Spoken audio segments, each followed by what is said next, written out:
கண்ணியத்திற்கும் மரியாதைக்கும் உரிய அல்லாஹ்வின் நல்லடியார்களே, அருமையான மூமின்களே, சகோதரர்களே, அல்லாஹ் ஜல்ல ஜலாலுஹு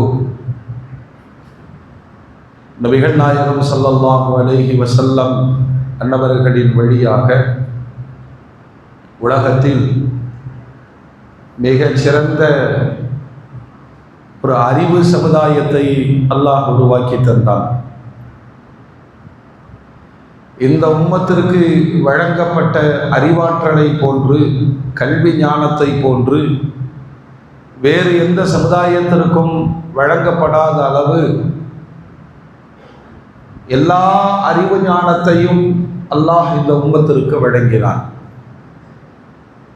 இந்த சமுதாயத்தினுடைய தலைவராக அனுப்பப்பட்ட நபிகள் நாயகம் ஸல்லல்லாஹு அலைஹி வஸல்லம் தன்னை அடையாளப்படுத்தும் பொழுது நான் ஒரு ஆசிரியராக அனுப்பப்பட்டிருக்கிறேன் என்று சொன்னார்கள். பெருமானாருடைய அறிவு ஞானம் எது என்று சொன்னால், உஅதீது இல்மல் அவ்வலீன வல் ஆகிரீன், எனக்கு முன்னர் உலகத்தில் வாழ்ந்த சமுதாயம் அதனுடைய நபிமார்கள், எனக்கு பின்னர் வாழப்போகிற சமுதாயங்கள் எல்லோருக்கும் வழங்கப்பட்ட அறிவு ஞானம் எனக்கு கொடுக்கப்பட்டிருக்கிறது என்று பெருமானார் ஸல்லல்லாஹு அலைஹி வஸல்லம் சொன்னார். இவ்வளவு இருந்தும் பெருமானாரை அல்லாஹ்விடம் நீங்கள் கேட்டு பெறுங்கள் என்று அல்லாஹ் கற்றுத்தந்த ஒரே பாடம் ரப்பி ஜித்னி இல்மா. தன்னுடைய நபித்துவ 23 ஆண்டுகளும் அல்லாஹ்வுடைய ரசூல் ஒரு சமுதாயத்திற்கு இது கிடைத்து விட்டால் போதும், இம்மையிலும் மறுமையிலும் வெற்றி பெற்று விடுவார்கள் என்று கணித்த ஒரு பாடம். கற்றுக்கொள்ளுங்கள், படியுங்கள்.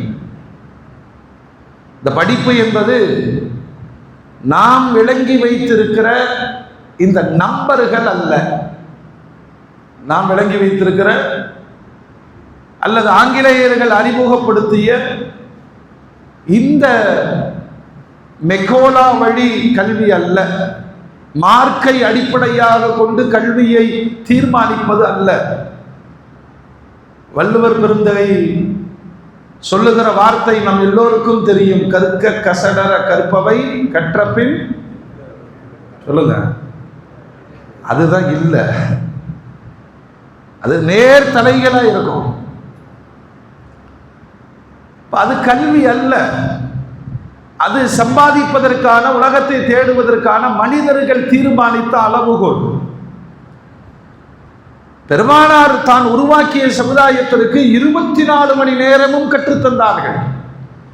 சிறார்கள், இளைஞர்கள், பெரியவர்கள், முதியோர்கள், ஆண்கள், பெண்கள், மாற்றுத்திறனாளிகள், கற்றுக்கொள்வதற்கு எந்த பேதமும் காலமும் வயதும் பெருமானார் நிர்ணயிக்கல.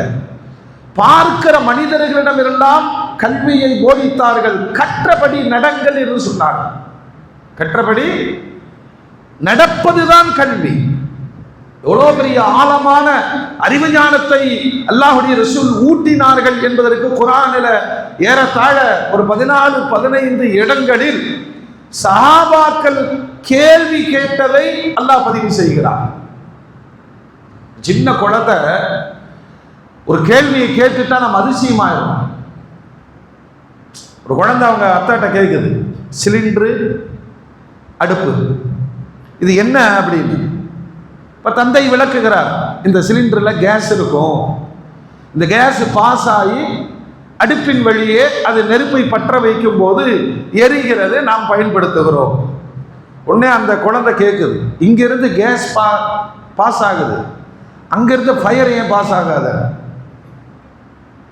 இது ஒரு முட்டாள்தனமான கேள்வியை போன்று தோன்றினாலும் ஒரு குழந்தையினுடைய அறிவாற்றலை பார்த்து மெச்சுகிறோம். பெருமானாரிடம் அவர்கள் கேட்டது விஞ்ஞானிகளை போன்று கேட்டிருக்கிறார்கள். என்னெல்லாம் கேட்கிறாங்க? நபியே, மதுவை குறித்து உங்களுடைய கருத்து என்ன? சூதாட்டம் குறித்து உங்களுடைய கருத்து என்ன? சமுதாய தீமைகளை குறித்து பெருமானாரிடம் கேட்டு இருக்கிறார்கள். அல்லாஹ்விடமிருந்து பதிலை பெற்று தந்து முழு மது விலக்கு பெற்ற சமூகமாக மாற்றி அமைத்தார்கள் பெருமானார். சூதாட்டம் இல்லாத சமூகமாக மாற்றி அமைத்தார்கள். இன்றைக்கு உலகத்தினுடைய இயக்கம், உலகத்தினுடைய பொருளாதாரமே இந்த மது, மாது, சூது இவைகளில் தான் இருக்கிறது என்று மனிதர்கள் படித்து வைத்திருக்கிறார்கள். பெருமானாரிடம் கேட்கிறார்கள், யார் ரசூலுல்லாஹ், இந்த சத்திர மாற்றம் ஏன் நடக்கிறது கேட்கிறாங்க. ஓ, நாம சொல்லும் போது இருண்ட கண்டத்தில் வாழ்ந்தவர்கள் அப்படின்னு உலகம் எழுதி வச்சிருக்கு. ஆனால் எவ்வளவு அறிவு நுணுக்கம்! ஏன் இந்த சூரியன் அப்படி கரெக்டா ஓடிட்டு இருக்கு, சந்திரன் மட்டும் ஏன் மாற்றங்கள் பெறுகிறது?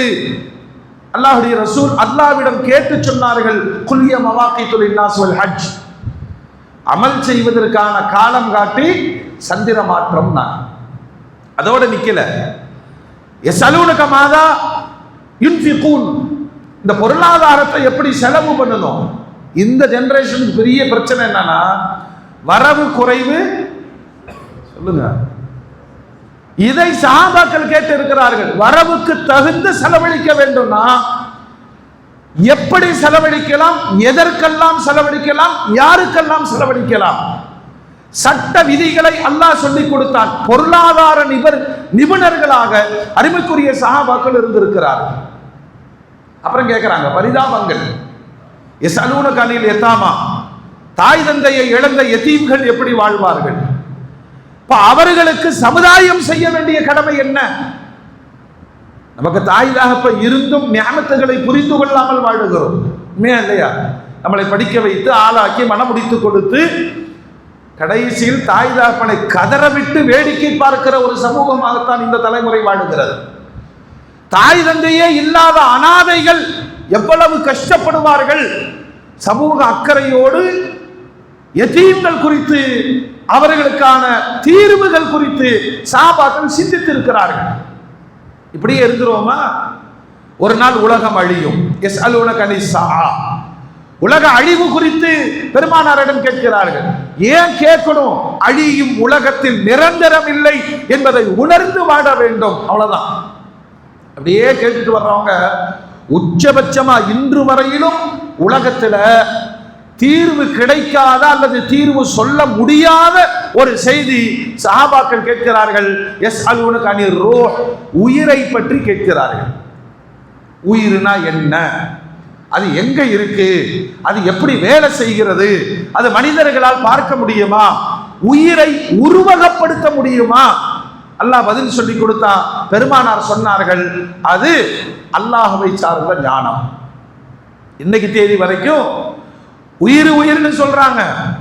உயிரை அது என்ன ரூபத்தில் இருக்கிறது, உடம்பில் எப்படி செயல்படுகிறது சும்மா சொல்றான். காயமே இது பையடா, காற்றடைத்த பையடான்னு சொல்றான். ஆனா இந்த உயிர் என்பது என்ன? அது ஒரு மர்மம். அல்லாஹ் சொல்லிட்டு சொல்றான், அவ்வளவு அறிவு உங்களுக்கு நான் கொடுக்கலங்கிறான்.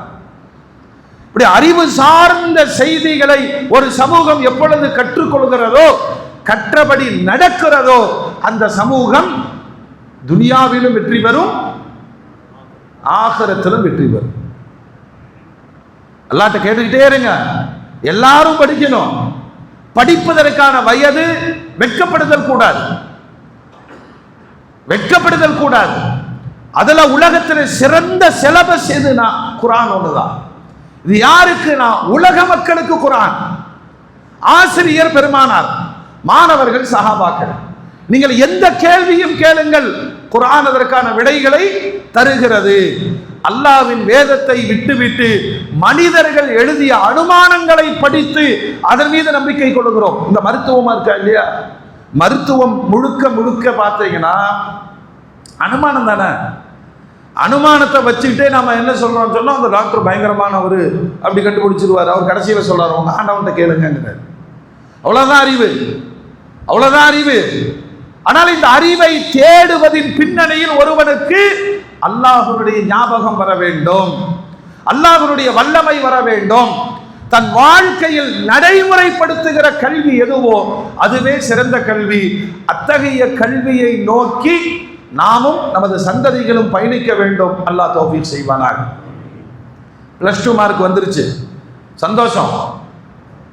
சில குழந்தைகள் எல்லாம் அந்த அவநம்பிக்கையில் தற்கொலை செஞ்சுக்கிறாங்க. சமூகம் புரிய வைக்கணும். அது வெறும் மார்க்கு தான், வாழ்க்கை அல்ல. ஃபர்ஸ்ட் ரேங்க் எடுத்தவன் எங்கே இருக்கிறான்னு கேட்டால் தெரியாது, கைவண்டி எடுத்துகிட்டு இருப்பான் இல்லையா? ஆனால் கிளாஸில் லாஸ்ட் பெஞ்சு எங்கன்னு கேட்டால் சில நேரத்தில் அவன் முதலமைச்சராக கூட இருப்பான், அல்லது பிரைம் மினிஸ்டராக கூட ஆகலாம். இந்த மார்க் அல்ல, மார்க் அல்ல. குழந்தைகளுக்கு புரிய வைக்க வேண்டும். முதல்ல இன்னைக்கு இருக்கிற இந்த சிஸ்டம், பள்ளிக்கூடத்தினுடைய சிஸ்டம் இருக்கா இல்லையா, இது மனப்பாட கல்வி. இது என்னைக்குமே உருப்படாது. என்னைக்குமே சொல்லுங்க, வண்டியில் அந்த குழந்தைங்க எக்ஸாம் போகும்போது திரும்பி உட்காந்து படிச்சுட்டு போகுங்க, நான் சிரிப்பேன். இது எங்க விளங்க போகுது? இது அவசரத்தில் படிப்பது என்ன? கொஸ்டினை பார்த்தோன்னு எல்லாம் மறந்துடும், எல்லாம் மறந்துடும். மனப்பாட கல்வி எப்பொழுதும் உருப்படாது. அனுபவ கல்வின்னு ஒன்று இருக்கு. ஒவ்வொரு பேராவையும் படிக்கிற பொழுது அதை விளங்கி அதில் என்ன சொல்லப்பட்டிருக்கிறது என்பதை உணர்கிற ஒருவன் எந்த எக்ஸாம்லையும் தூக்க மாட்டான். ஓமீன்களே, அதனால நல்ல மார்க் எடுத்துட்டோன்னு சொன்னா உண்மையிலேயே அந்த மாணவர்கள் வருத்தப்படணும், இனிமேல் நான் படிக்க மாட்டேன். ஏன்னா அவன் மண்டையில் நான் ஃபர்ஸ்ட் ரேங்க்னு உட்கார்ந்துருக்கும், நான் ஃபர்ஸ்ட் ரேங்க்னு உட்கார்ந்துருவோம். நம்மளும் சும்மா இருக்க மாட்டோம். ஸ்வீட் எல்லாம் வாங்கி கொடுத்தேன், பையன் பயங்கரம், அதுக்கடுத்து அவன் படிக்கவே மாட்டான். இன்னும் படிக்க வேண்டும். அதுல குறிப்பா பார்த்தீங்கன்னா இப்ப எக்ஸாம் ரிசல்ட் வந்துருச்சு, அதிசயமா இருக்கும். நமக்கு நிறைய ஃபோன் வரும், எல்லா காலேஜ்லேருந்து ஃபோன் பண்ணுவாங்க. எப்படா இந்த நம்பர் கிடைச்சது? கரெக்டாக பேரை சொல்லி அவங்க பேரண்ட்ஸ் தானே. அது ஒரு வியாபாரம், போட்டி நிறைந்த வியாபாரம். தயவு செய்த லட்சங்களை கொட்டி காலேஜில் போய் அப்படி ஏற்படுத்துறது, அதெல்லாம் ஒரு சிஸ்டம். அதெல்லாம் இந்த காலேஜுக்கு போகணும், சீட்டு கிடைக்காது. காலேஜில் என்ன சாதிக்கிறாங்க, என்ன படிக்கிறார்கள்? தயவு கூர்ந்து அந்த வியாபார மோகத்தில் வீழ்ந்து விட வேண்டாம். எதை படிக்கணும் அப்படிங்கிறத ஆழ்ந்து சிந்தித்து ஒண்ணுதான் வருவாய்க்கான வழி, அவ்வளவுதானே தவிர அதனால எந்த ஒரு தனித்துவமும் கிடைக்க போவதில்லை அப்படிங்கிறத உணரணும். மோமின்களே, இந்த அறிவு தேடலுக்கு பிறகு வாழ்க்கையில் செயல்படுதல் அப்படிங்கிறது தான் எல்லாம் முக்கியமா சொல்றான். இன்ஜினியரிங் படிச்சிருப்பான், ஐடியில் ஒர்க் பண்ணுவான். இது எப்படி ஒத்து போகுது சொல்லுங்க?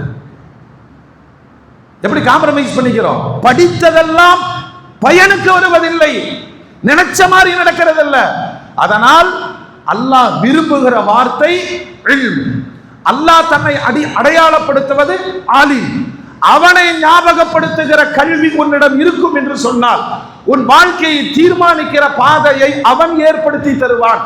அல்லாஹ்வுடைய ரசூல் ஸ்கூலுக்கு போகல, அல்லாஹ்வுடைய ரசூல் எந்த கிதாபும் படிக்கல, அல்லாஹ்வுடைய ரசூல் எந்த மதரசாவுக்கும் போகல. அல்லாஹ்வே ஆசிரியன், அவனுடைய வாக்குகளே சிலபஸ். ஆனால் உலகம் அதிகமாக உச்சரிக்கிற பேராசான் முஹம்மது என்ற திருநாமம். அந்த ஸ்டேட்டஸை யார் கொடுக்கணும்? அல்லாஹ் தான் கொடுக்கணும். குழந்தைகளுக்கு அந்த அறிவு ஞானத்தை சொல்லிக் கொடுத்து வாழ்க்கையில எது தேவைப்படுகிறதோ அதை கற்றுக்கொள்ளுங்கள் என்று குர்ஆன் சொல்லுது. நம்ம தொடர்ந்து சொல்லிட்டு வரோம். திருமண காலங்கள் நிறைய நடக்கிற சூழல்ல யாரு கூப்பிட்டாலும் கல்யாணத்துக்கு போயிடல, வீட்டில் பத்திரிக்கையா தொங்குது. நமக்கு எந்த வேலை இருக்கோ இல்லையோ கரெக்டாக ஞாபகம் வச்சிருக்கோம். வர்ற சனி இங்கே, ஞாயிறு அங்கே, மயிலாஞ்சிக்கு போயிடணும். கரெக்டு தான். திருமணம் சார்ந்த சட்டங்களை கற்றுக்கொள்வது சமூகத்திற்கு கடமை. அதுல ஒரு பாடத்தை குர்ஆன் சொல்லுகிறது. எல்லா பெண்ணும் திருமணம் முடிப்பதற்கான தகுதி உள்ளவர்கள் அல்ல. இது குர்ஆன் சொல்லுது. அவளும் பெண்தானே அப்படின்னு. ஏன்னா சில வரம்பு மீறுதல், இந்த ஃப்ரீடம் அப்படிங்கிற பேர்ல சில பயங்கரங்கள் நடந்துவிடும். இந்த மாதிரி பஞ்சாயத்துல சமூகத்துல வந்திருக்கு. நாங்கள் இது பண்றது என்ன பண்றதுன்னு தெரியல, என்ன சொந்த தங்கச்சியே கல்யாணம் முடிச்சுக்கிறேன்னு நிற்கிறான். இது பயங்கரமான ஒரு விவகாரம். இது வரன்முறையற்று இதுல என்ன இருக்கு அப்படின்னு யோசிக்கிற காலமா குர்ஆன் சொல்லுகிறது. சில உறவு முறைகளில் உள்ள பெண்கள் மணமுடிப்பதற்கு ஹராம். அதுல முதல் ஒரு பாயிண்ட் குர்ஆன் சொல்லுது, கற்றுக்கொள்ளுங்கள். இரத்த உறவுகளில் சில பெண்கள் ஹராம். இரத்த உறவுனா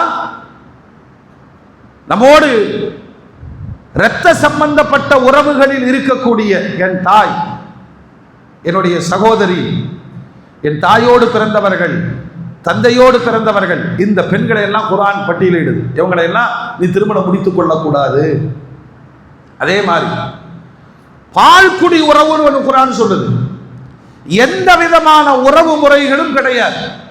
ஒரு பெண்ணிடம் ஒரு குழந்தை பால்குடி காலத்தில் தாய்ப்பால் அருந்து இருந்தால், அது ஒரு முறை வாய் வைத்து குடித்திருந்தாலோ அல்லது ஊட்டப்பட்டிருந்தாலோ இந்த குழந்தைக்கு அந்த அந்நிய பெண் தாய் உறவாக மாறிவிடுகிறார். இப்பொழுது இரத்த உறவில் இருக்கிற எல்லா பெண்களும் பால்குடி உறவின் மூலமாகவும் இவனுக்கு மனம் முடிப்பது ஹராம். மூன்றாவது திருமண உறவு. சம்பந்தமே இல்லாத குடும்பம், அந்த குடும்பத்தில் ஒரு பெண்ணை கட்டிவிட்டால் அந்த பெண்ணினுடைய தாய் ஹராம், அந்த பெண்ணினுடைய சகோதரி ஹராம், அந்த பெண்ணினுடைய குப்பிமா காலா. இப்படி சில பெண்களை குர்ஆன் முன்னெடுத்து அல்லாஹ் சொல்லிக் கொடுக்கிறான், கற்றுக்கொள்ளுங்கள். எல்லா பெண்ணும் மணமுடிப்பதற்கான பெண்கள் அல்ல. ஹுர்ரிமத் அலைக்கும் உம்மஹாத்துக்கும், உங்களை ஈன்றெடுத்த தாய் உங்களுக்கு ஹராம். இந்த தாயை பத்தி குர்ஆன் சொல்லும் பொழுது தாய் மட்டுமல்ல, தாயை ஈன்றெடுத்த தாய், நன்னீமா ராதிமா என்ற இந்த உறவுகளில் வரக்கூடியவர்கள், ஓ பனாத்துக்கும் நீங்கள் பெற்றெடுத்த பிள்ளைகள், வாஹவாத்துக்கும் உங்களோடு பிறந்த சகோதரிகள், அம்மாத்துக்கும் உங்களுடைய தந்தையோடு பிறந்தவர்கள், வஹாலாத்துக்கும் உங்களுடைய தாயோடு பிறந்தவர்கள், அதே போல பனாத்துல் அஹ் சொந்த அண்ணன் தம்பியினுடைய பெண் பிள்ளைகள், பனாத்துல் உஹ்த் அக்கா தங்கச்சியினுடைய பெண் பிள்ளைகள். வேற்று சமூகத்தில் அது முறைப்பெண், ஆனால் இந்த சமூகத்தில் அது ஹராமாக்கப்பட்டிருக்கிறது. உம்மஹாத்துக்கும் உல்லாத்தி அரவானக்கும், பால் கொடுத்த தாய்மார்கள். இந்த உறவுகள் எதெல்லாம் சொல்லப்பட்டதோ அது அனைத்தும் பால்குடியின் மூலமாகவும் ஏற்படும். உம்மஹாத்து நிசாயிக்கும் மாமியா வரபாயிபுக்கும் உல்லாத்தி ஃபி ஹுஜூரிக்கும் மின் நிசாயிக்கும் உல்லாத்தி தகல்தும் பிஹின்ன, தந்தையின் மனைவி. அது என்னங்க தந்தையின் மனைவினா, அவருக்கு 2 மனைவி 3 மனைவி இருந்துச்சுன்னா தந்தையின் மனைவியும் என்னாகும்? அம்மா அல்ல, ஆனா அம்மா என்ற உறவில் அத்தாவின் வழியாக வருகிறது. இது மாதிரி குர்ஆனில் ஏறத்தாழ ஒரு 11 பெண்களை அல்லாஹ் அடையாளம் விட்டு இந்த உறவு முறைகளின் காரணமாக இவர்களை மனம் முடிப்பது ஹராம் அல்லாஹ் சொல்றான். அல்லாஹ்வே ஏற்படுத்தி இருக்கிறான். ஒரு சந்தேகம் வரும், முதல்ல ஆதம் அலைஹிஸ்ஸலாத்தை அல்லாஹ் படைச்சான், அவருடைய விழாவிலிருந்து ஹவ்வாவை படைத்தான். இப்ப இது என்ன? குர்ஆன் சொல்லுது, உங்களுக்கான மனைவி உங்களிலிருந்து அல்லாஹ் படைச்சிருக்கிறான். இப்ப இந்த மனைவியை தேடல் அப்படிங்கிறத நம்ம அறிவை கொண்டு தேடுவோம். அல்லாஹ் சேர்த்து வைக்கிறத கரெக்டா கொண்டு வந்து சேர்த்து வச்சிருவான். அதிலே நீங்கள் வெளிப்படையாக பார்க்க வேண்டியது, எந்தெந்த பெண்களை திருமணம் முடிப்பது ஹராம் என்று அல்லாஹ் ஆக்கி இருக்கிறானோ அதனை கவனிக்க வேண்டும் என்பது சட்டம். அப்படி கவனிக்கலைன்னா என்ன ஆகும்? என்ன ஆகும் அப்படின்னா, ஹராமான குழந்தைகள் பிறப்பதற்கான வழியை நாம் ஏற்படுத்தி விடுவோம். அதன் விளைவு மிக பயங்கரமானது என்று குர்ஆன் எச்சரிக்கிறது. எனவே மூமின்களே, அறிவு தேடல் என்பது புத்தகங்களை படிச்சுட்டு போறதல்ல. வாழ்க்கையில நமக்கு தேவையான ஒவ்வொரு விஷயத்திலேயும் அல்லாஹ்விடமிருந்து கற்றுக்கொள்ள வேண்டும். அதனாலதான் பெருமானார் ஸல்லல்லாஹு அலைஹி வஸல்லம் சொன்னாங்க, நீ திருமணம் முடிப்பதற்கு முன்பாக அந்த பெண் சார்ந்த தகவல்களை நீங்கள் தேடிக்கொள்ளுங்கள். அந்த பெண் யாரு, உறவு முறைகள்ல நமக்கு என்னவா வர்றாரு. ஒரு இடத்துல ஒரு பெரிய பஞ்சாயத்து ஆயிடுச்சு, கல்யாணம் எல்லாம் முடிஞ்சு வாழ்ந்துட்டு இருக்கிறாங்க. அவர்களை சந்தித்த ஒரு பெண்மணி சொல்றார், அல்லாஹ் இவங்க 2 பேரையும் கிட்ட பால் குடிச்சிருக்காங்களே. இப்ப இவங்க 2 பேரும் என்ன ஆகுறாங்க? பால் குடி சகோதரர்கள், அண்ணன் தம்பி முறையாகுது. இது எப்படி சட்டமாக்கப்படும்னா, யார் பால் கொடுத்தாரோ அந்த பெண்ணினுடைய வாக்குமூலத்தை வைத்து இங்க நடவடிக்கை எடுக்கப்படும். கல்யாணம் எல்லாம் முடிஞ்சு வாழ்ந்துட்டு இருக்கிறாங்க, ஆனா தெரியல. இப்ப என்ன செய்யணும் சொல்லுங்க? என்னதான் செய்யணும்? சரி பரவாயில்ல, போ பிரிச்சு வைக்கணும், பிரிச்சு வைக்கணும். இந்த உறவு முறைகளை கற்றுக்கொள்வதற்கு அல்லாஹ் சொல்லுகிறான், எந்த ஒரு விஷயத்தில் நீங்கள் பயணித்தாலும் நீங்கள் அல்லாஹ்வுடைய சட்டங்களை கற்றுக்கொள்ளுங்கள். அதனுடைய விபரீதங்கள் எல்லாம் ஒவ்வாமை ஏற்படும். ஹராமான திருமணமாக இருக்கும் பட்சத்தில் சில பேர் சொல்லுவாங்க, எனக்கு அவளுக்கு ஒத்துக்கே வரமாட்டேங்குது அப்படின்னு சொன்னா போய் காம்ப்ரமைஸ் பண்ணி புத்தி சொல்றது அல்ல. நாம தேட வேண்டியது என்ன தெரியுமா? இவங்க ரெண்டு பேர்த்துக்குள்ள என்ன உறவு முறைன்னு தேடி பயணிக்கணும். தேடி தேடி பயணித்தால் நிச்சயமாக ஒவ்வாமைக்கான ஒரு காரணி அவர்களுடைய திருமண உறவில் ஏதாவது ஒரு தவறு இருந்திருக்கும். அதனால சொல்றான், பரிசுத்தமான வாழ்க்கை வாழுங்கள். அப்படின்னா பரிசுத்தமான பெண்ணை, ஹலாலான பெண்ணை திருமணம் செய்வது, தேடுவது ஒவ்வொரு சமூகத்தின் கடமையா. அதற்கடுத்து மோமின்களே, அல்லாஹ் சொல்ற திருமணத்தினுடைய முக்கியமான சட்டம், இந்த சமுதாயம் கண்டுகொள்ளாத அல்லது தெரிந்தும் தெரியாததை போன்று இருக்கக்கூடிய ஒரு சட்டம் என்னன்னு கேட்டீங்கன்னா மஹர். மஹர் அல்லாஹ் குர்ஆன்ல சொல்றான், வாத்துன் நிசா ஸதகாத்திஹின்ன நிஹ்லா, பெண்களுக்கு மணக்கொடை அப்படிங்கிறத நீங்க ஒரு பெரிய குவியலாக கொடுத்தாலும் சரிங்கிறான் அல்லாஹ். இது என்ன மஹர்னா என்ன? கல்யாணத்தை அன்னைக்கு தான் கேட்பாங்க, ஜமாத்துல கேட்குறாங்க, மகர் எவ்வளோ போடுறீங்க? உடனே அவரு டிஸ்கஸ் பண்ணுவார், என்ன மகருன்னா என்ன? நாமளும் என்ன செய்ய, அவர் ஒன்று அங்கே உள்ள ஒரு பெரியவர், அவர் தான் பெரிய நாலேஜுக்கார், ஒரு 500 ரூபான்னு சொல்லுங்க. இது என்ன? இது இன்று வரையிலும் இந்த சமூகம் கற்றுக்கொள்ளாத அல்லாஹ்வுடைய கடமையை புறக்கணிக்கிற ஒரு அமல் தான் மஹர். அது அப்படியே கொடுத்துட்டு போறதல்ல. முதல்ல இதை விளங்கணும். மஹர்னா என்ன அப்படின்னு சொன்னா, ஒரு திருமணம் முடிக்கிற பெண்ணுக்கு 2 உரிமைகளை அல்லாஹ் கொடுக்கிறான். 2 உரிமைகளை சொல்லுங்க பாய், நல்லா ஏசிக்கு நல்லா தூக்கம் வருது இல்லையா? யார் கொடுக்கிறான்? அல்லாஹ் கொடுக்கிறான். என்ன உரிமை தெரியுமா? அந்த கடைசி நேரத்தில் எனக்கு இந்த கல்யாணத்துல உடன்பாடு இல்லை அப்படின்னு சொல்ற உரிமை யாருக்கு இருக்கு? பெண்ணுக்கு இருக்கு. அல்லாஹ் கொடுத்து வச்சிருக்கிறான். கையெழுத்து போட மாட்டேன்னு சொன்னா அவளை வற்புறுத்துவதற்கு யாருக்கும் அதிகாரம் கிடையாது. இது ஒரு பெண்ணுக்கு அல்லாஹ் தந்திருக்கிற அதிகாரம். 2வது அதிகாரம் என்னன்னா, அவள் வாய் திறந்து கேட்கறதுக்கு அல்லாஹ் கொடுத்த அதிகாரம், எனக்கான மகர் எவ்வளவு. இந்த மகரை எப்படி விளங்கணும்னு ஃபர்ஸ்ட் பாருங்க. இதை மணக்கொடை அப்படின்னு சொல்லலாம். ஒரு ஆண் தன் மனைவிக்கு தரக்கூடிய, சொல்லுங்க, மணக்கொடை அப்படின்னு சொல்லலாம். இன்னொன்னு சொல்லலாம், செக்யூரிட்டி டெபாசிட் அப்படின்னு சொல்லலாம். இது என்ன மகர்னா என்ன அப்படின்னு சொன்னா, ஒரு பெண் வாழ்க்கை முழுவதும் சார்பு நிலையில் தான் வாழுகிறார். ஒரு 20 வயசு அத்தாவினுடைய பராமரிப்புல வாழ்றான் இல்லையா? ஆமா. கல்யாணத்துக்கு பிறகு கணவனுடைய சார்பில் வாழுகிறார். வயதான பிறகு பிள்ளைகளுடைய சார்பில் வாழலாம். அவளுக்குன்னு என்னங்க இருக்கு? சொல்லுங்க, அவளுக்குன்னு என்ன இருக்கு? தந்தையினுடைய சொத்தில் பாகம் இருக்கு. பொருளாதாரம் வேணுமா இல்லையா?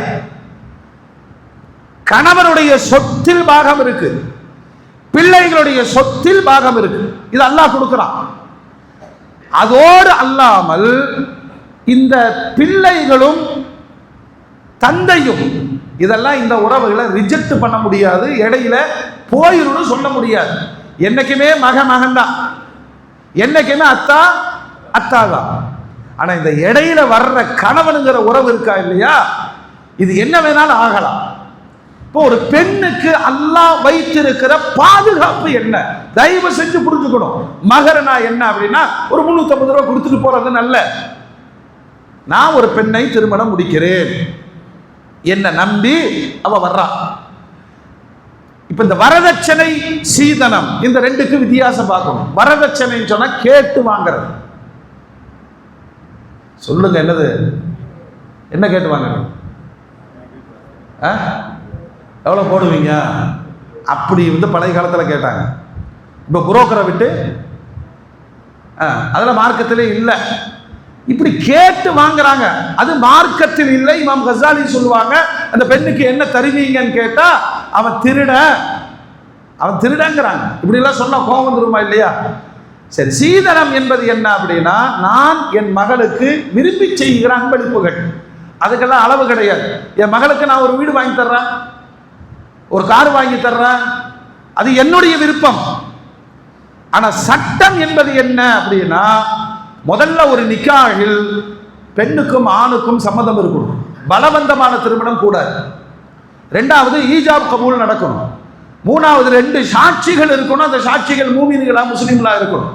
லவ் மேரேஜ் பண்ணிட்டு கொண்டு போய் ரிஜிஸ்ட்ரேஷன் ஆபீஸ்ல பதிவு செஞ்சிடறாங்க, நாங்க மேரேஜ் ஆயிடுச்சுங்கிறாங்க. யாரா சாட்சிக்கு நின்னான்னு பார்த்தா ஒருத்தன் ஜோசப், இன்னொருத்தன் யூசுப். செல்லுமா? செல்லாது.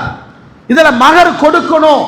மகரை உடனடியாகவோ தவணையாகவோ கொடுக்கணும், இல்லைன்னா அவன் குற்றவாளி. இந்த மகர் அப்படிங்கிறது என்னன்னு கேட்டா, ஏன் ஒரு பெண்ணுக்கு அல்லாஹ் கொடுக்குறான், நீ என்ன மகர் தர்றன்னு கேட்கலாம்.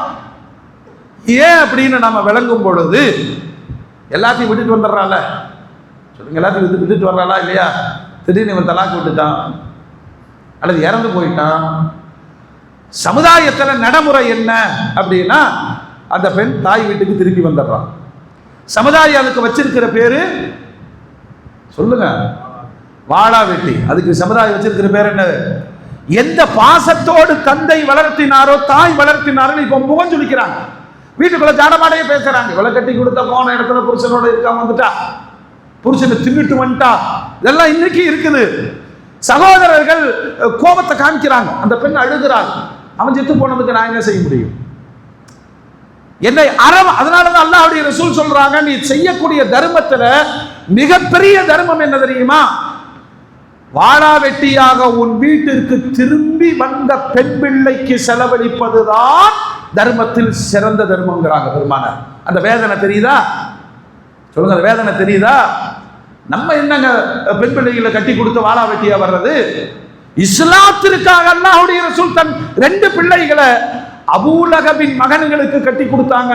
உத்துபா உத்தைபா, அவங்க 2 பேரும் பெருமானார் இஸ்லாத்தை விட வேண்டும், பிரச்சாரத்தை நிறுத்தணும், இல்லைன்னா பிள்ளைகளை வாழா வெட்டியை அனுப்பிடுவோம் சொன்ன மாதிரி விவாகரத்து செய்து அனுப்பினாங்க. அல்லாஹ்வுடைய ரசூல் பிள்ளைகளை ஏற்றுக்கொண்டார்களே தவிர மார்க்க பிரச்சாரத்தை நிறுத்தல. இந்த பாதிப்பு அங்கேயே இருந்திருக்கு. நாம செய்யறதுல அப்படி இல்லை. 10 பவுன் போடுறேன்னாங்க, இன்னும் 5 பேலன்ஸ் இருக்கு, வாங்கிட்டு வர்ற வரைக்கும் புள்ள உங்க வீட்டில் இருக்கட்டும். அல்லாஹ் அக்பர். பெருமானார் அதில் பாதிக்கப்பட்டு இருக்கிறார்கள். அதனாலதான் சொன்னாங்க, நீ செய்யக்கூடிய தர்மத்துல மிகச்சிறந்த தர்மம் என்ன தெரியுமா? திருப்பி அனுப்பப்பட்ட மகள்களுக்கு நீ செலவழிப்பது. சரி, வந்தாச்சு. அத்தா எவ்வளவு காலம் பாப்பாரு, அண்ணன் தம்பி எவ்வளவு. அவன் சொல்றான், இதுகளை கட்டி கொடுத்துட்ட நாம கல்யாணம் பண்ணிக்கலான்னு பார்த்தா திரும்பி வந்துருச்சு. நமக்கு பெண் இப்ப எல்லாம் என்னென்ன கேட்கறாங்க, பொண்ணுக்கு சொந்த வீடு இருக்கா, பொண்ணோட அண்ணன் என்ன பண்றாரு, அவங்க என்ன பெயிண்டிங் பண்ணியிருக்காங்க, அவங்க வீட்டில் வந்து என்ன டாய்லெட் யூஸ் பண்றாங்க, என்ன சொர்க்கத்துக்கா போக போறோம்? திருமணம் என்பது 1000 கால் விசாரிக்க வேண்டியது விசாரிக்கணும். இதெல்லாம் விசாரிச்சுட்டு ஒடுக்கமற்ற பெண்ணை கூட வசதிக்காக திருமணம் முடித்துக் கொள்றாங்க. அதனுடைய வேதனையை அனுபவிக்கிறாங்க. அது சொல்லுது, நான் எங்க வேணாலும் போகவும் வருவேன், நீ கேட்க கூடாது. நைட்டு 10 மணிக்கு வண்டி எடுத்துட்டு அது வாட்டுக்கு போகுது. கரெக்டா? இப்ப நீ கேட்டது கிடைச்சது, அதனால அந்த பொண்ணை நீ சகிச்சுதான் ஆகணும். இப்போ ரப்புல் ஆலமீன் சொல்றான், ஒரு நல்ல பெண் வாழ்க்கைப்பட்டு வரும் பொழுது அவளுடைய பொருளாதார பாதுகாப்புக்கு என்ன உத்தரவாதம்? சரி, கணவன் மௌத்தாயிட்டாரு, எத்தனை பேர் இந்த மரணித்த கணவனுடைய சொத்தில் இருந்து அவளுடைய மனைவிக்கு பாகத்தை கொடுக்கிறார்கள். உட்கார்ந்து குடும்பம் எல்லாம் பஞ்சாயத்து பேசி அண்ணன் தம்பிக்குள்ள சொத்தெல்லாம் பிரிச்சுக்குவாங்க, அந்த பிள்ளை எத்தீமாயிரும். இதுக்குத்தான் ரப்புல் ஆலமீன் சொல்றான், பெருமானார் சொல்லுவாங்க, மகருனுடைய குறைந்தபட்சம் 10 திரகம். நாங்க இன்னைக்கு 10 திரகத்தை வெள்ளியில கணக்கு போட்டோம்னா கிட்டத்தட்ட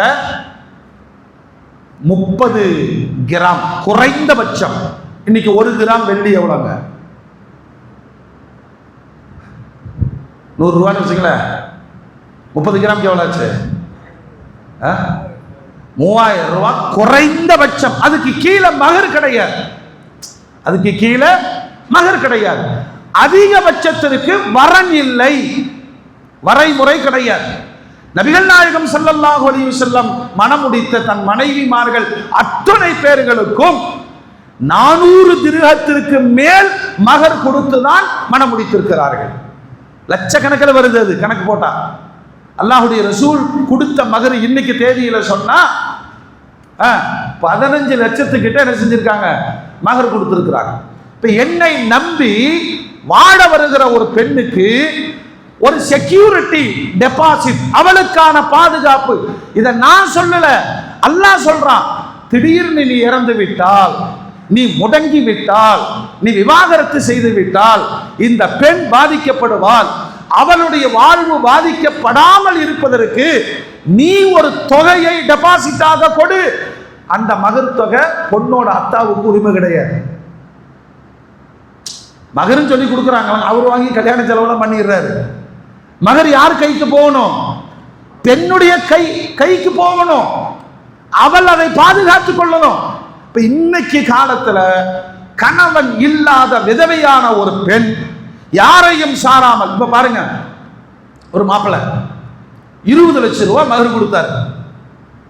எவ்வளோ? நீங்க பாக்குற பாருங்க, ரொம்ப தான் ஆசை கொடுக்கணுங்க.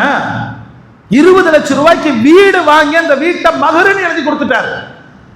திடீர்னு ஏதாவது சம்பவங்கள் நடந்து போச்சு, சரியா? இந்த பெண் என்ன சொல்றாருன்னா, அத்தான் நீங்க வருத்தப்படாதீங்க, அண்ணன் தம்பிங்களா நீங்க வருத்தப்படாதீங்க, என் புருஷன் என் வாழ்க்கைக்கு ஒரு பாதுகாப்பை தந்துட்டு போயிருக்காரு.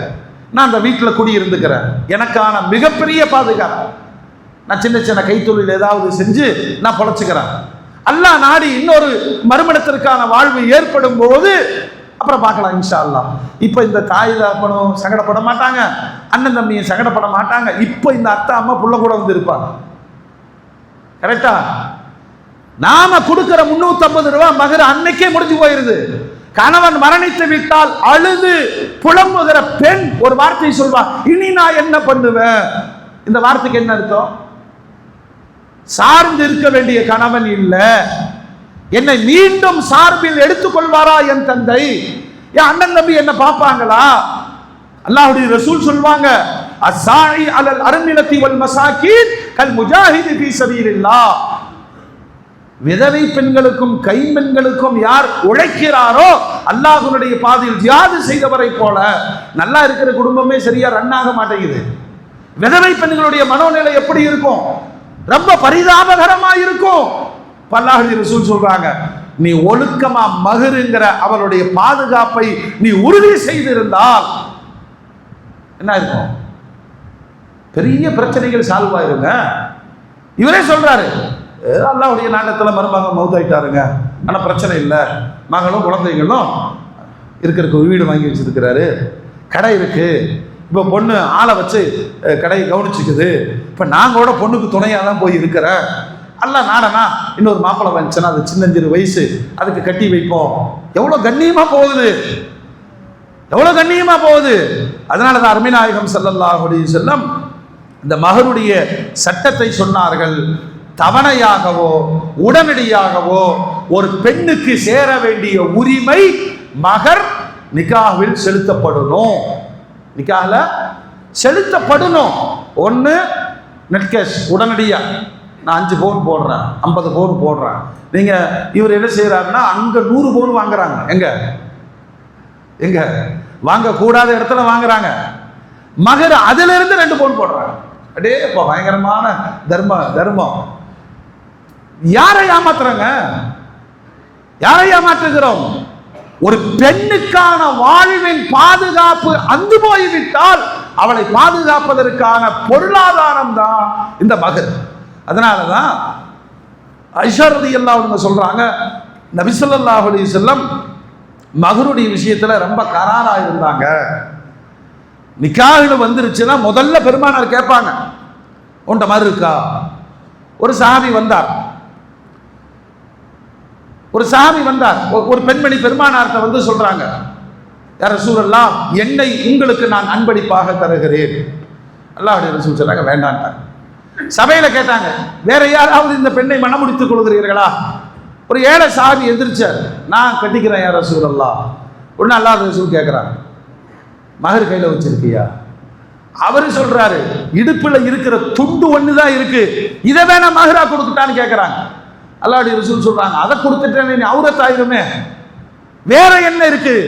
ஒண்ணும் இல்லை யா ரசூலல்லாஹ். இப்ப அல்லாஹ்வுடைய ரசூல் சொல்றாங்க, நீ திருமணம் கேட்கிற பொண்ணு கேட்கிற கரெக்ட், அவளுக்கான அந்த பாதுகாப்பை நீ உறுதி செய்ய வேண்டும். இல்தமிஸ் வலவ் ஹாத்தமன் மின் ஃபில்லாஹ் மினல் ஹதீத். ஒரு இரும்பு மோதிரம் கிடைச்சாலும் எடுத்துட்டு வாங்க. என்ன மோதிரங்க? என்ன மோதிரம்? இரும்பு மோதிரம் கிடைச்சாலும். அவரு சொல்றாரு, அது கூட இல்லை யா ரசூலல்லாஹ். பாரு, மஹ்ருங்கிறது அல்லாஹ்வுடைய சட்டம். சரி, உனக்கு என்னதான் தெரியும் சொல்லு. யா ரசூலல்லாஹ், எனக்கு குர்ஆன்ல இவ்வளவு சூரா தெரியும். இவ்வளவு சூறாவையும் அந்த பெண்ணுக்கு நான் கற்றுத்தருவேன் அப்படிங்கிறத மஹ்ரா வச்சு நீ நிக்கா பண்ணிட்டு. ஆக மஹர் இல்லாமல் திருமணம் கூடாதுங்கிறாங்க. எதையாவது ஒன்றை சொல்ல வேண்டும். இப்ப இல்லைன்னா தவணைன்னு சொல்லு, எப்ப தருவேன்னு சொல்லு. அல்லாஹ்வுடைய ரசூல் ரொம்ப கெடுபிடியாக இருந்தது அந்த மஹருடைய விஷயத்துல. பாத்திமா நாயகத்தை பெண் கேட்டு பலரும் வந்தார்கள். அல்லாஹ்வுடைய ரசூல் அவங்களுக்கெல்லாம் இல்லைன்னு சொல்லல, ஒரு மாதிரி அமைதியா இருந்தாங்க. அதே இல்லைன்னு ஆயிருச்சு. அல்லாஹ்வுடைய ரசூல் கேட்டு அனுப்புறாங்க. யார்கிட்ட? அலி நாயகத்துக்கு. அலி நாயகம் இதை எதிர்பார்க்கவே இல்லை. ஏன் எதிர்பார்க்கலன்னா, அலி நாயகம் தன்னுடைய ஸ்தானத்தை உணர்றாரு. நாம ஒரு கூலி தொழிலாளி, ரசூலுடைய குடும்பத்தில் போய் பெண் கேட்கலாமா அப்படின்னு தயக்கத்தில். அல்லாஹ்வுடைய ரசூல் கேட்டோன்னே, எனக்கா? ஆமா, உங்களுக்கு தான். அவரு வெக்கப்படுறாரு. மாப்பிள்ளைகள் வெக்கப்பட்டது அந்த காலம், வெக்கப்படுறாரு. பட் அல்லாஹ்வுடைய ரசூல் அதை சமாதானம் எடுத்துக்கிட்டு சொன்னாங்க, என்ன மகர் இருக்குன்னு. இந்த மார்க் அதுதானே, என்ன மகர் வச்சிருக்காரு. அலி நாயகம் ஓப்பனா பேசுறாங்க, யார சொல்லணும்னா, நான் உங்க கூட தான் இருக்கிறேன், நான் கூலி தொழிலாளி, யூதர்களுடைய தோட்டத்தில் போய் வேலை செஞ்சா கொஞ்சோண்டு பேரித்தம்பணம் கொடுப்பான், இதுதான் என் வாழ்க்கைன்னு உங்களுக்கே தெரியும், எங்கிட்ட போய் மகர் கேட்குறீங்களே. பெருமானார் ஞாபகப்படுத்தினாங்க, போருக்கு போகும் பொழுது நீ அணிவாய கவசம் அது எங்கன்னாங்க. அது இருக்கு யார சொல்லலாம், அதை வித்தாவது மாற கொண்டு வா. மகர் அல்லாஹ்வுடைய சட்டம். சரி, ரசூல்லா சொல்லிட்டாங்களே, அப்ப நீ போருக்கு போகும்போது அது அப்புறம் பார்ப்போம். சடை தூக்கிட்டு ரோட்ல போற, வழியில சகலை வர்ற. நம்ம ஊர்ல சகலைனா ரகல, அவனுக்கு மட்டும் கொடுத்தீங்க, எனக்கு வாங்கி கொடு. சகலை வர்றாரு. உஸ்மான் ரலியல்லாஹு பெரிய கோடீஸ்வரர். அல்லாஹ்வுடைய ரசூல் கை தூக்கி துஆ செஞ்சாங்க, யா அல்லாஹ், இந்த உஸ்மானுக்கு இனிமேல் வாழ்க்கையில எந்த பிரச்சனையுமே இல்லை, நாங்க கேட்கிறப்பெல்லாம் கொடுப்பாரு. சகலை, ஒரு சகலை கோடீஸ்வரன், இன்னொரு சகலை கூலி தொழிலாளி. மெதுவாக கேட்டாங்க, சகலை எங்க போறீங்கன்னு. சொல்ல, பொண்ணு தர்றேன்ட்டாங்க. சந்தோஷமான விஷயம் தானே. மகர் கேட்டிருக்காங்கப்பா, நீ என்ன பண்ண போற? இதை வித்துட்டு காசு வாங்கிட்டு வரலான்னு போற. மாப்பிள்ளை தான் செலவு பண்ணணும், மாப்பிள்ளை தான் செலவு பண்ணணும். மாப்பிள்ளை தர்பாரா செலவு பண்றாரு, அத்தனை பெண் வீட்டு காசு. சொல்லுங்க, இந்த வெக்கமான சூடு சொரணை பல பேருக்கு குத்துட்டுமே. நீங்களாம் முஸ்லீம் தானே, மூமின் தானே, எதுக்கு அடுத்தவனை அழ வைத்து வாங்குகிறீர்கள்?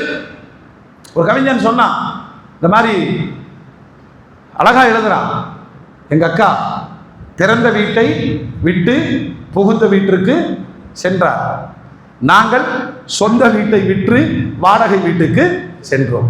இதுதான் வேதனை வழி. ஒரு கல்யாணம் கட்டி பாருங்க, நம்ம தான் கஷ்டப்படுத்திக்கிட்டோம்.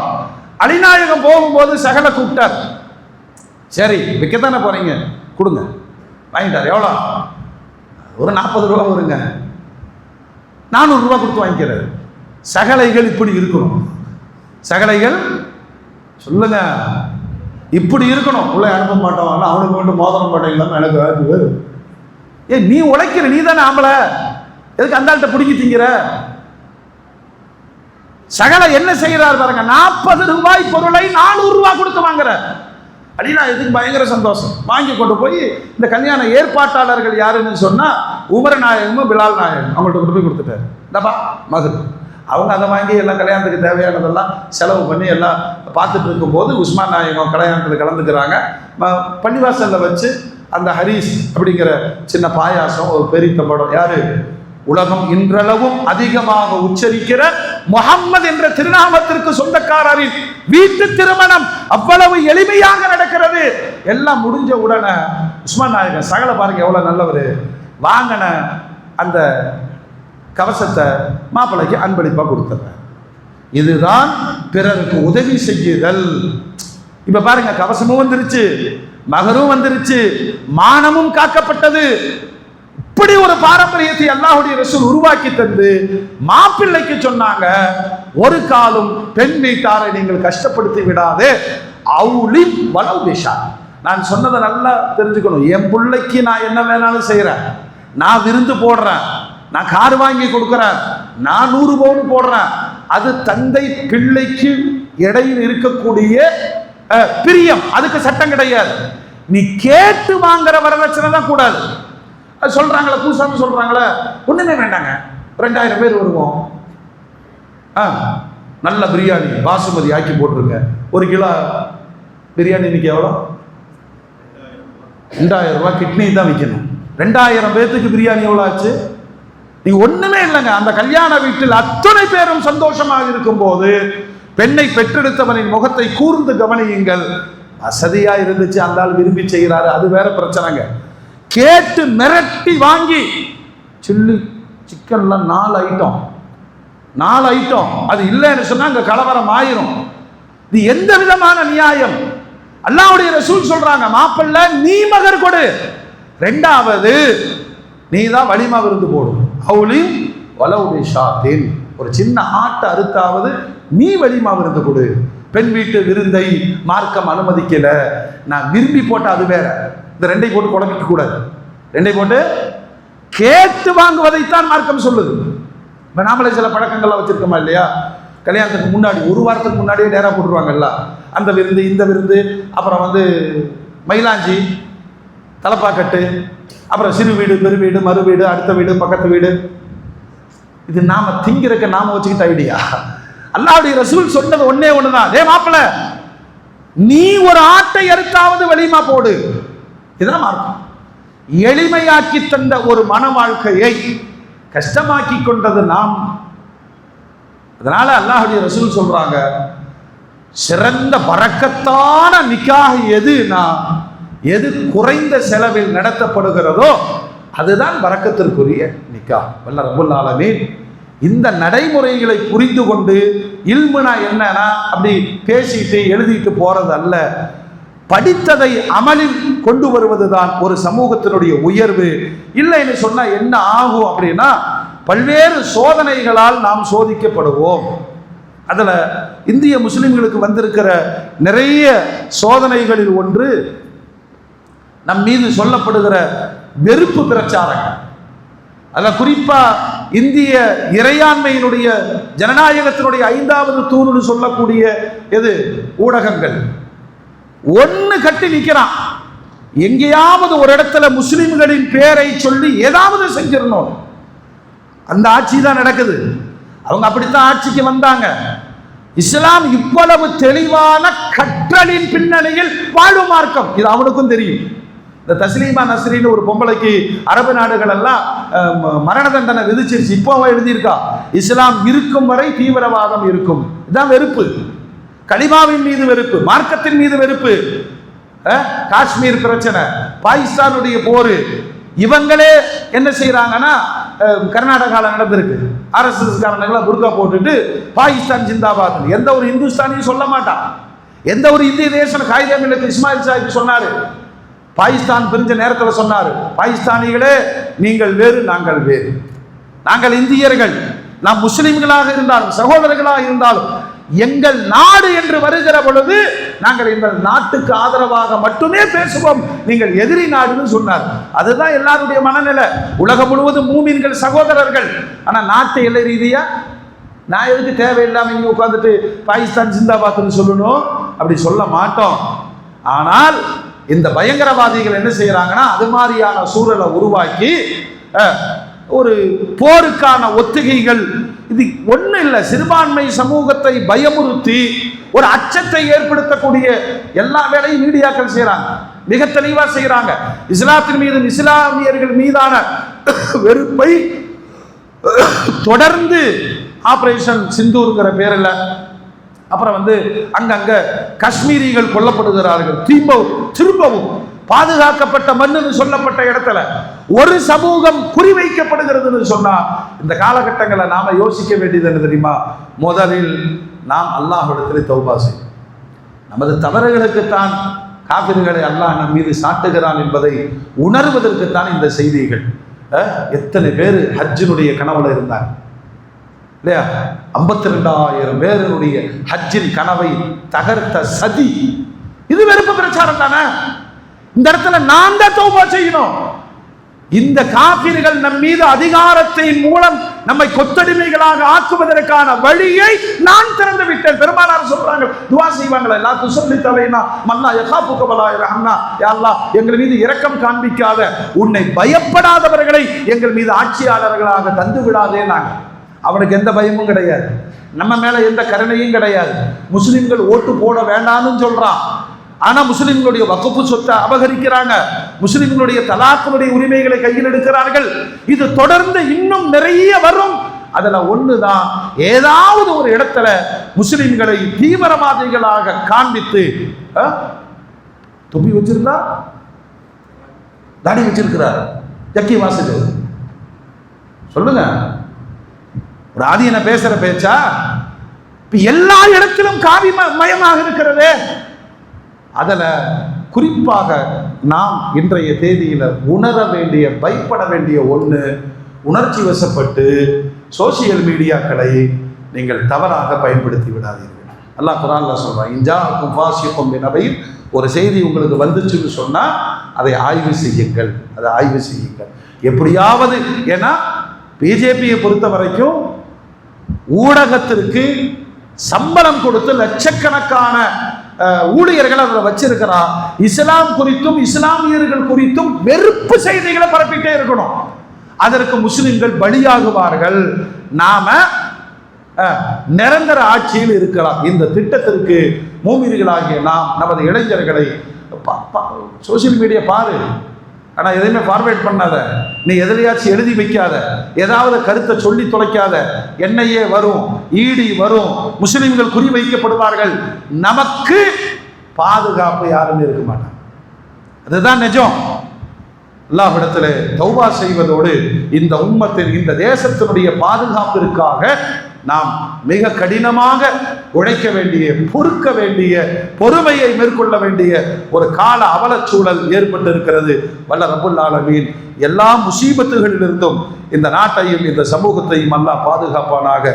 வஞ்சிக்கப்பட்டிருக்கிற காஷ்மீர்கள், பலஸ்தீனிகள், அல்லாஹ் அவர்களுக்கு நிரந்தர விடுதலைகளை நசீபாக்கி தருவானாக.